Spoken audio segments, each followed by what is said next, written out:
Esto es Imagen Empresarial y como le contaba al inicio del programa, pues ayer fue un día clave para la democracia en México, por lo tanto para el devenir económico, porque finalmente la democracia es el marco de referencia que permite la prosperidad, porque eso ayuda a que los mexicanos encontremos un espacio justamente institucional, pero sobre todo con reglas claras para plantear nuestras diferencias en términos del devenir y proyecto del país, y de ahí que esta división de poderes y este fallo ayer de la Suprema Corte de Justicia pues fue fundamental para, pues digamos, establecer desde un punto de vista jurídico, pues si procedía o no desde un punto de vista jurídico el famoso Plan B, que iba a implantar una serie de modificaciones en la democracia en México. Para hablar de este tema le agradezco mucho a José Medina Mora, el presidente de la Coparmex, que nos tome la llamada. José, ¿cómo estás? Buenos días. Muy buenos días, Rodrigo. Qué gusto saludarte. Oye, pues ¿cómo se ve esta decisión de la Corte desde Coparmex? Importante, por supuesto, porque mencionaba, pues es clave para la economía del país, para la prosperidad y sobre todo para la convivencia. Sí, desde luego celebramos, Rodrigo, la decisión de la Corte, estos 9 ministros que deciden que debido a que no se siguió el debido proceso, se desecha esta primera parte del Plan B. Hay que recordar, Rodrigo, que el año pasado se presentó una reforma constitucional que no alcanzó las 2/3 partes de la votación, con lo cual fue desechada.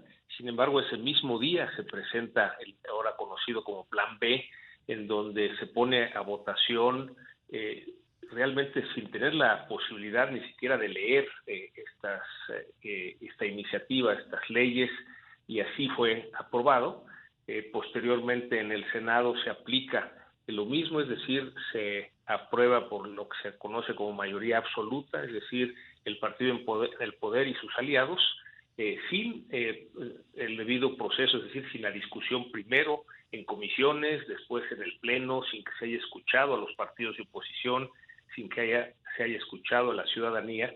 Y es precisamente ese el enfoque de la Suprema Corte, es decir, esto va contra lo que establece la Constitución en los artículos 71 y 72 para que haya ese debido proceso de deliberación de cualquier iniciativa, de tal manera que celebramos, porque como bien dices es un avance de la democracia, celebramos esta decisión de la Suprema Corte, que por lo pronto esta primera parte del Plan B queda desechada, de tal manera que pues hay digamos, en el INE y en la ley electoral vigente, pues todas las posibilidades de que siga avanzando la democracia con miras a las elecciones, no nada más de este 2023, sino del 2024.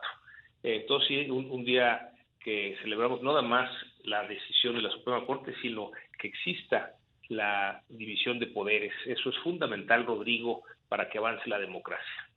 Se ha planteado, José, que viene un plan C, pero digamos, desde lo que sabes y desde la óptica de Coparmex, ¿cuál pudiera ser? Porque obviamente veremos una intensidad, estoy seguro, en un momento que comience la conferencia del presidente, pues un ataque importante a la Suprema Corte de Justicia, pero digamos, ¿cómo ves el panorama a partir de ahora? Sí, pues nos parece que es correcto el enfoque que establece ese plan C, es decir, en las urnas es donde se decide en una democracia, pues cuál es lo que los ciudadanos votan con respecto al modelo de país que se quiere seguir. Desde luego habrá pues una contienda muy fuerte en donde habrá distintas posturas, habrá polarización, habrá discusión, que es normal en el proceso democrático. Siempre que hay elecciones hay ese contraste de las propuestas, y es ahí precisamente en donde hemos decidido como país que se tome precisamente la conducción hacia el tipo de país que la ciudadanía vota. Entonces sí, claro, será muy importante, Rodrigo, que desde la ciudadanía se ejerza este derecho a voto. Desde Coparmex estaremos impulsando a que la ciudadanía se manifieste en las urnas. Si hay una mayor participación de los ciudadanos, la democracia avanza, independientemente de quién gane las elecciones. en el 24 tendremos no nada más la elección presidencial de la Cámara de Senadores, la Cámara de Diputados, también 9 gobernaturas, 28 congresos estatales, es decir, es una elección muy importante para el avance democrático del país. Y bueno, tienes razón, es ahí en las urnas en donde se va a definir si la ciudadanía otorga alguna coalición esta mayoría calificada, pues se podrá cambiar la Constitución, así lo establecen nuestras leyes, así lo establece nuestra Carta Magna, y ese es el camino adecuado, Rodrigo.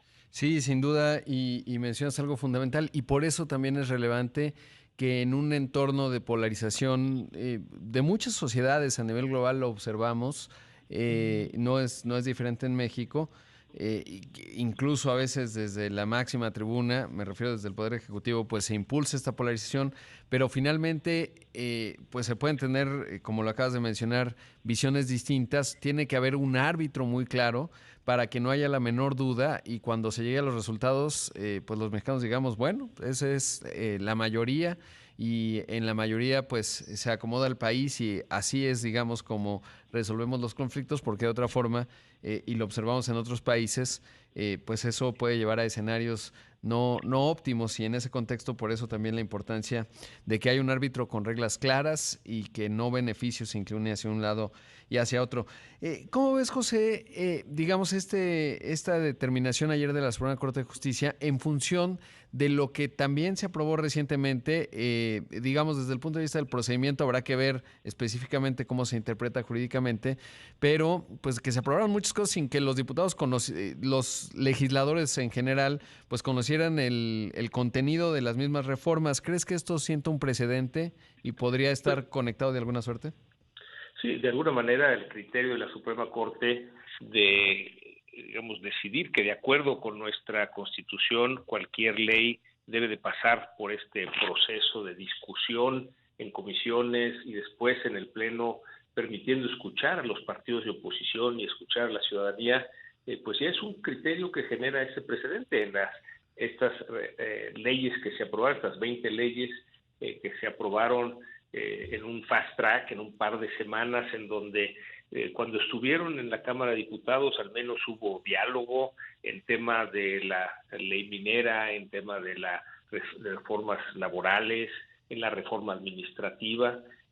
Sin embargo, una vez que pasan al Senado, recordará Rodrigo que pues había un acuerdo para nombrar a un comisionado del INAI, que es lo que hace falta para que tenga quórum el Pleno y puedan sesionar.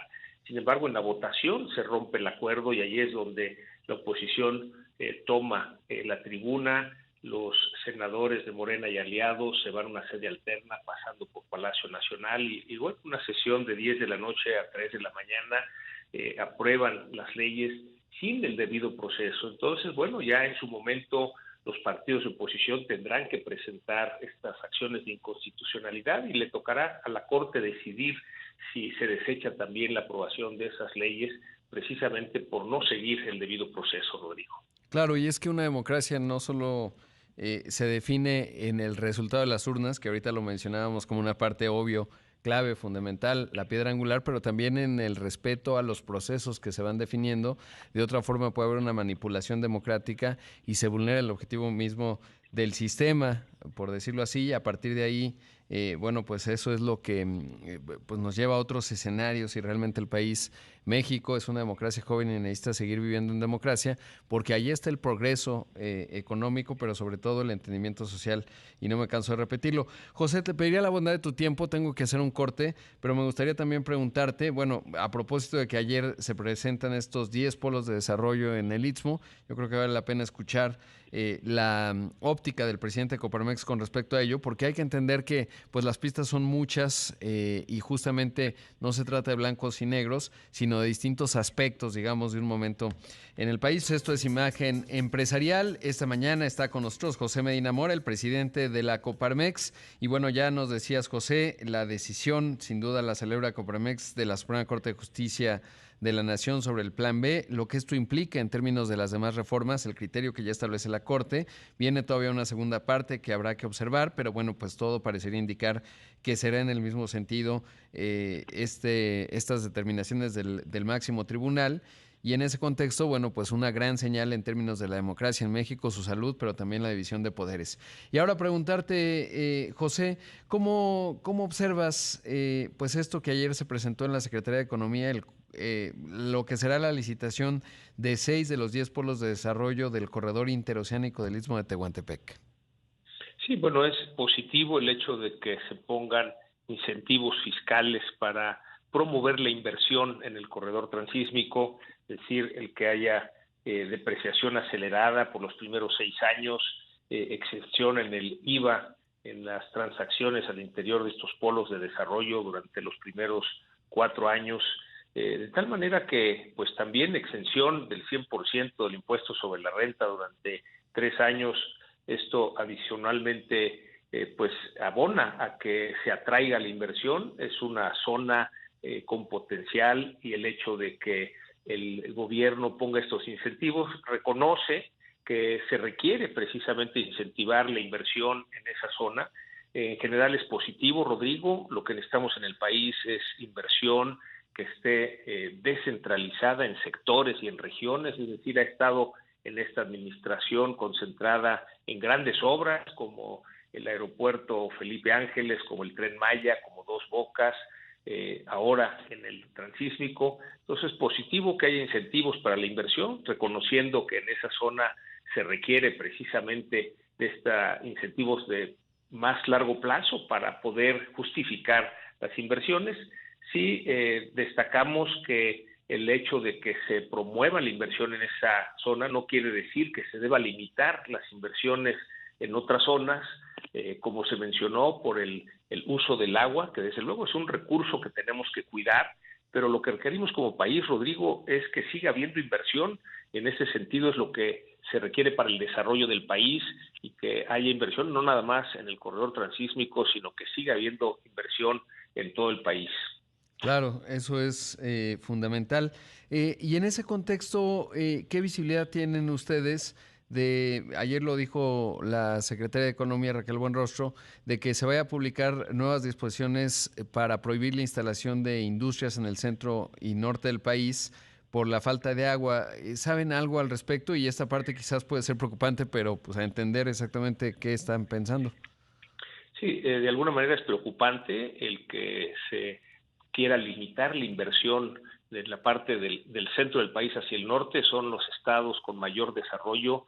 Tenemos la gran oportunidad de la relocalización o nearshoring, que lo que requiere es inversión. El hecho de que se quiera limitar la inversión en esa región para canalizar toda hacia la región sur-sureste no nos parece, Rodrigo, que sea el camino. Está bien que se incentive la inversión en el corredor transísmico, que se incentive la inversión en el sur-sureste. Sin embargo, nos parece que el camino no es restringir que haya inversiones en el resto del país precisamente por el uso del agua. Sin embargo, es importante ser conscientes que el agua es un recurso escaso, que no hemos hecho un buen uso del agua, y que se requiere, desde luego, la mejor utilización de este recurso, que se requiere tecnología para mejorar este uso, se requiere disminuir el desperdicio, y ahí nos referimos no nada más en el agua que se utiliza para el campo, sino también en las ciudades. Será cada día más importante la conciencia en el uso adecuado de este recurso que es limitado, Rodrigo. Sin duda, clave, pues habrá que observarlo. Te agradezco mucho, José, de verdad. Creo que Coparmex es un referente importante de la óptica del sector privado, y particularmente en temas coyunturales y en lo que venga, ¿no? Evidentemente vamos hacia un proceso político importante, las elecciones estatales que hay este año y luego la federal, y en ese ambiente pues se requiere una voz ecuánime, pero que diga las cosas también con firmeza, como es el caso. Gracias, José, un abrazo. Muchas gracias, un fuerte abrazo, Rodrigo, y un saludo a toda tu audiencia. Ahí escuchamos a José Medina Mora, el presidente de la Coparmex.